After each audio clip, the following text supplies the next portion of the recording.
రాష్ట్ర అధ్యక్షులు ఆంధ్ర సంఘాన్ని నిన్న రాత్రి గుర్తు తెలియని వ్యక్తులు హత్య చేయడాన్ని బహుజన్ సమాజ్ పార్టీ మహబూబాబాద్ జిల్లా సమితి తరఫున మేము తీవ్రంగా ఖండిస్తున్నాము.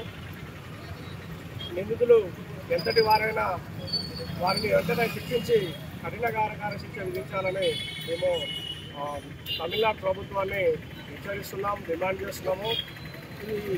ఇలాంటి సంఘటన యావత్ భారతదేశాన్ని కలిసి వేసిన సంఘటన. ఇది ఒక బహుజన్ సమాజ్ పార్టీ నాయకుల మీద జరిగినటువంటి సంఘటన కాదు, ఇది యావత్ భారతదేశం మీద జరిగినటువంటి సంఘటనగా ఇక్కడ ఉన్నటువంటి అన్ని కుల సంఘాలు, అందరూ సామాజిక సంఘాలు అందరూ స్పందించి ఇలాంటి సంఘటనలు మళ్ళీ భవిష్యత్తులో పునరావృతం కాకుండా చూసేటట్టుగా చేయాలని ఇక్కడ ఉన్నటువంటి అందరినీ మేము తెలియజేస్తూ ఈ దుండగులను కఠినకార శిక్ష విధించాలి.